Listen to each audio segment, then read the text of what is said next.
Welcome back to this class. خوش آمدید به کلاس. We continue in the series Paths to Power. در دروس راه به قوت هستیم. Our lesson, Holding the Truth in Unrighteousness.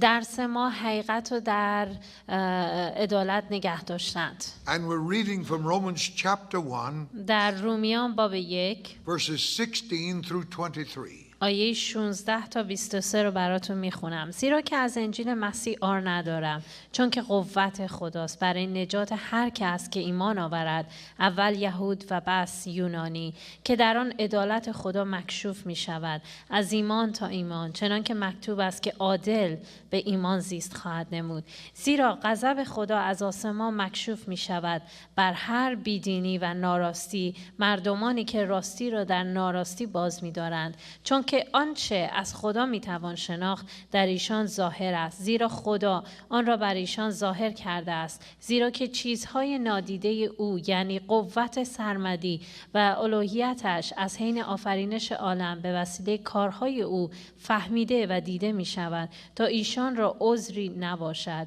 زیرا هرچند خدا را شناختند ولی او را چون خدا تمجید و شکر نکردند، بلکه در خیالات خود باطل گردیده دل بیفهم ایشان تاریک گشت. ادعای حکمت می‌کردند و احمق گردیدند و جلال خدای غیر فانی را به شبیه صورت انسان فانی و طیور و بهایم و حشرات تبدیل نمودند. For I am not ashamed of the gospel of Christ. من از انجیل مسیح عار ندارم. God says nothing without a purpose. خداوند هیچ چیزی بدون هدف نمیگه. Paul is not boasting here concerning his boldness of the gospel. پولس اینجا خودشو شیرین نمیکنه یا داره تعریف نمیکنه. Now the word ashamed is used here و اینجا کلمه عار داشتن is translated from a word which means to be ashamed. از چیزی ترجمه شده، از کلمه ترجمه شده که شرم داشتنه. But it also means disfigurement. به این معناست که شکلشو از دست داده. That is to feel shame of a thing as it stands. یعنی شرم داشته باشی از آنچه که قیافش همون جوری که هست. Literally Paul is saying, یعنی پولس داره اینو میگه. I see no need to modify this gospel. من هیچ احتیاجی نمیدونم که این انجیل رو بخوام عوض کنم. To make it more attractive to men. که برای مردم اینو جلب کنم. But as it is the power of God. ولی آنچه که هست این قوت خداست. And he gives three reasons why he's not ashamed of this gospel of Christ. و سه تا دلیله که چرا از انجیل مسیح عار نداره. First of all, it is the power of God unto salvation. اول قوت خداست برای نجات. Second, he said, for therein is the righteousness of God revealed. و دوم اینه که عدالت خدا مکشوف And میشه. third, و سوم it is through this gospel توسط این انجیله که that the wrath of God is revealed against all unrighteousness. غضب خدا مکشوف میشه بر هر بیدینی و ناراستی. Now, against the unrighteousness of those who hold this truth in unrighteousness. که اونها این حقیقت رو در ناراستی نگه می‌دارند. Now, to hold the truth in unrighteousness حقیقت رو در ناراستی نگه داشتند means that by implication, یعنی این که وقتی اونو انجام the میدیم wrong character is portrayed. می‌بینیم که اون شخصیت نادرست برملا میشه. God is not seen. خداوند دیده نمیشه.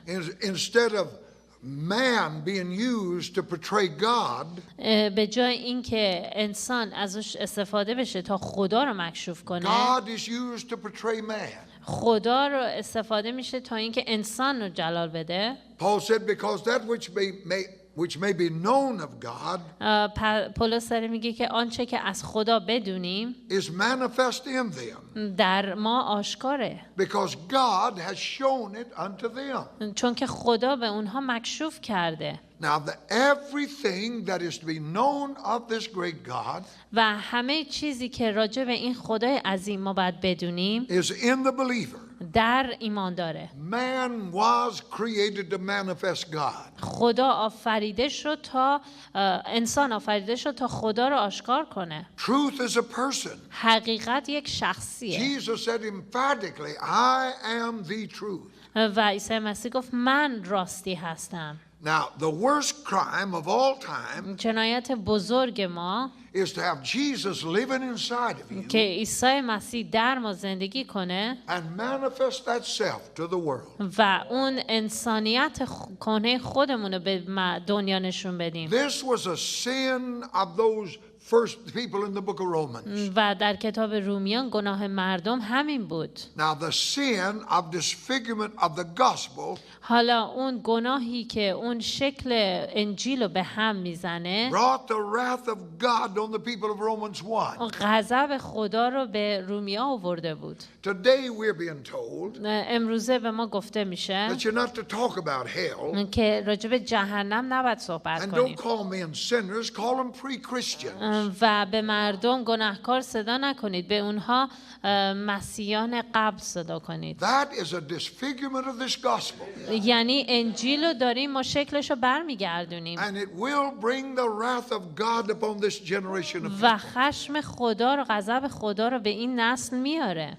Verse 21 of Romans 1 says, آیه 21 میگه when they knew God, زیرا خدا رو هر they چند glorified him not as God. شناختن ولی او رو چون خدا تمجید و شکر They نکردند، magnified man. انسان رو بلند کردند. You can't get people to a prayer meeting with Jesus, شما نمیتونید افراد رو به دعا بیارید but you get one of these superstars of religion ولی یک مذهبیون خیلی مشهور رو بیارید and you can't get them in the building. و میبینید چطور وارد ساختمون میشن Man is magnified و میبینیم انسان بلند کرده and میشه said and changed the glory of the incorruptible God و جلال رو عوض میکنند into an image made like a corruptible man. و تصویری درست میکنند که از انسانه. The church no longer the body of Christ. میبینیم که کلیسا دیگه بدن مسیح It نیست، become the body of a man. یک بدن یک انسان میشه فقط. It's a whole purpose of success, اصلا هدف موفقیت همینه، not in the enterprise of heaven, but of earth. نه در آسمان موفق باشیم بلکه روی زمین. God became used instead of worshipped.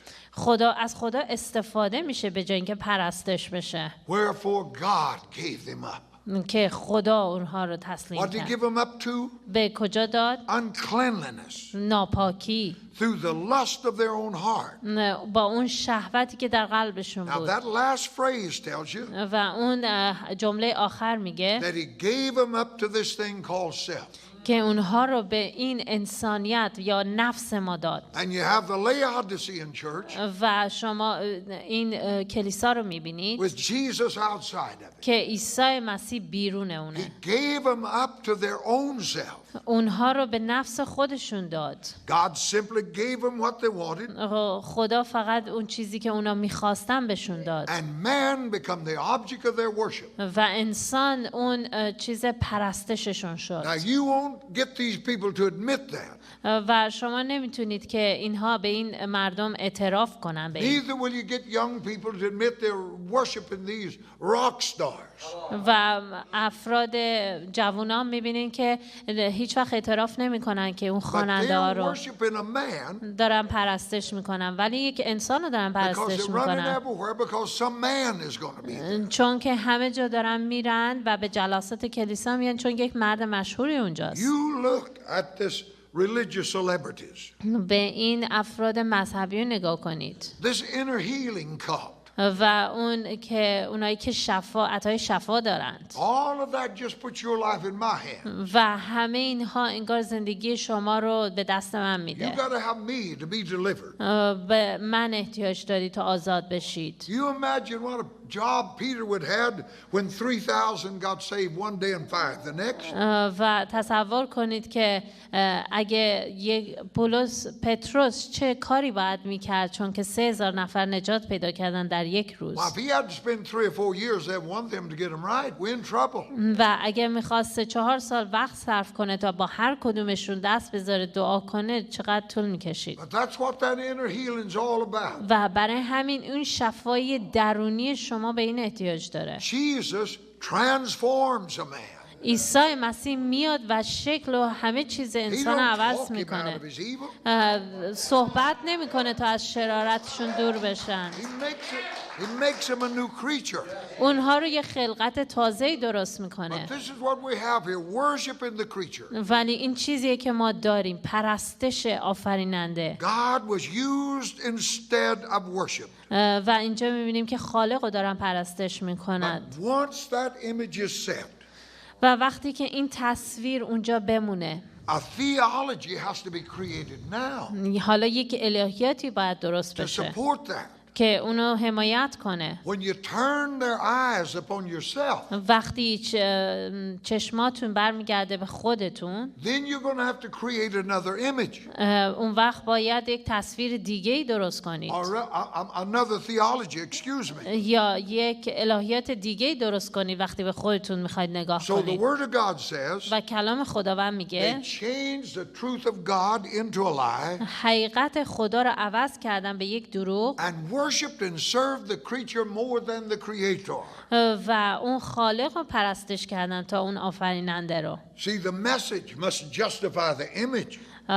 مخلوق و تا خالق رو. So the pulpit is filled with a psychologist و میبینیم منبر پر از روانشناسان میشه whose message is not the flesh crucified in Christ glorified, و پیغامشون این نیست که جسم ما مصلوب شده و مسیح جلال یافته، but the message is a better self-image. و پیغام اینه که اون نفس ما زیباتره. And for this cause, و به خاطر همین God gave them up to vile affections. و خداوند اونها رو به دست دنیا سپرد. For even their women did change the natural use of the woman و میبینیم که حتی اون طبیعت زنها into that which is against nature. عوض شد به آنچه که ضد طبیعت And بود. likewise the men, و همونطور که مردان leaving the natural use of the woman, اون طبیعت اون انسانو burned in their lust one toward another. از شهوت با همدیگه میسوختند. Now the word of God was justified, کلام خداوند میتونیم که اینطور چطور درست در میاد. perverted. The word of God was perverted و کلام خداوند اینجا عوض میشه to justify the image that was projected. تا اینکه عادل کنه اون تصویری که انسان‌ها درست کرده Now, بودند. since everything is held together by the word of God's power, حالا چون هر چیزی جمع شده به قوت خدا، then once the word was perverted, و وقتی که این کلام عوض شد، God gave them over to a perverted spirit. خداوند اونها رو به یک روح دیگه سپرد.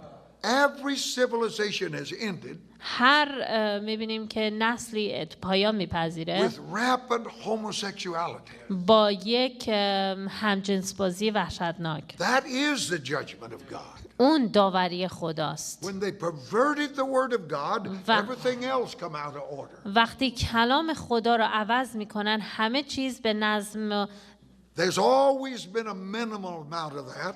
به هم میخوره و همه چیز کم از اون داشته. But when the pulpit perverts this book, و وقتی منبر میخواد این کلام رو عوض کنه، then God gave them up to this vile affection. و خداوند اونها رو تسلیم میکنه به The گناه. Romans, the Medes, the Persians, و میبینیم که رومی ها و فارس ها all of it ended with this awful, awful spirit of perversion. همه اینها به پایان میرسن و وقتی میبینن که این روح همجنسبازی و روح گناه افزون میشه. All of this because همه اینها به خاطر اینکه of people who knew God قومی که خدا رو میشناختن refused to glorify God نخواستن که خدا رو جلال by بدن allowing that Jesus to be seen in their lives.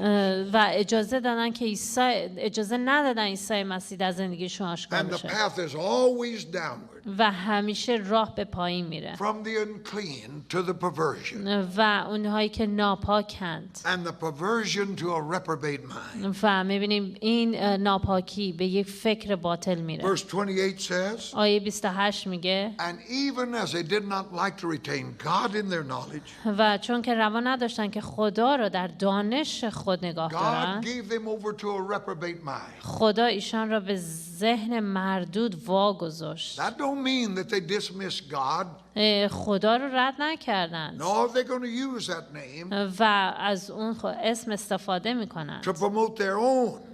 تا چیزهای But خود they do not want him interfering with them. تا کارهای ناشایسته خودشون رو انجام بدن That's the reason they don't want to hear what you and I say. و خود نمیخواد که خداوند دخالت کنه و برای همینه که نمیخوان به حرفای من و شما گوش کنن. Brother Chamlet said to me last night, و دیشب برادر شبان ما اینطور گفت he was talking to an official of the Assemblies of God, با یک نفر در جماعت ربانی صحبت میکرد and he asked him, did they know me? و پرسید که آیا منو میشناسند؟ He said, yes, but he's too radical. آره ما میشناسیمش ولی خیلی متعصبه. You see, they don't want that which makes Christ everything. اونها نمیخوان آنچه را داشته باشن که مسیح همه چیز میکنه. What they meant by radical, اون چی که بر متعصب بودن he don't talk nothing but Jesus. یعنی هیچی حرف نمیزنه جز عیسی مسیح. I was in Middle Asia. من در آسیا بودم. We had our school for that Muslim world in Kyrgyzia. ما یک مدرسه داشتیم برای دنیای اسلام اونجا. We had students from all 5 countries of Middle Asia, Kazakhstan, all of them. و برای از 5 تا کشور دانشجویان اومده بود اونجا. I was out there for the last week of the school, و برای هفته آخر من اونجا رفتم. and I taught the last class, then gave the test. و من آخرین کلاس درس دادم و بعد اون کتابا رو The دادم. bishop gave the test. و امتحان ازشون گرفتیم. 102 questions, 102 تا سوال blanks to fill in. و جا خالی گذاشته بودیم که پر کنن. The students were very nervous. و دانشجویان خیلی ناراحت و فشرده بودند. He said, now don't be nervous. گفتنش که عصبی نشید. Just put Jesus in every blank, و عیسی مسیح رو همه اون جا خالی بذارید and you'll pass any of Clendenin's tests. و هر امتحان من رو شما قبول میشید. If that's radical, I'm radical. و اگه شما به این میگید که This متعصب book is من a book متعصبم. about Jesus. و این کتاب مقدس همش راجع به عیسی مسیحه. The reprobate mind و این فکر مردود is they truly come to believe what they preach. که واقعا باور کنیم آنچه که بهش They ایمان داریم. twisted this gospel اونها این انجیل رو to make برگردوندند it fit their lifestyle. که به زندگی خودشون بخوره. God gave them a reprobate mind that believed the lie that they produced. و خداوند بهشون یک ذهن مردودی داد که اون کارهایی که میکنن باور میکردند. The self-centered, self-willed person اون شخصی که متمرکز به نفس خودشه claiming to know the Lord Jesus و Christ ادعا میکنه که عیسی مسیح رو میشناسه is a perversion of everything this gospel teaches. یک مردودیه و کاملا برعکس آنچه که انجیل موعظه میکنه. Man was created to manifest God انسان آفریده شد تا خدا را آشکار کنه and to manifest self. و اون نفسش And to manifest self و اگه نفسش خودش رو بخواد آشکار کنه is to be ashamed of this gospel. از این انجیل باید شرم داشته باشه God hates such action. و خداوند از همچین افرادی متنفره.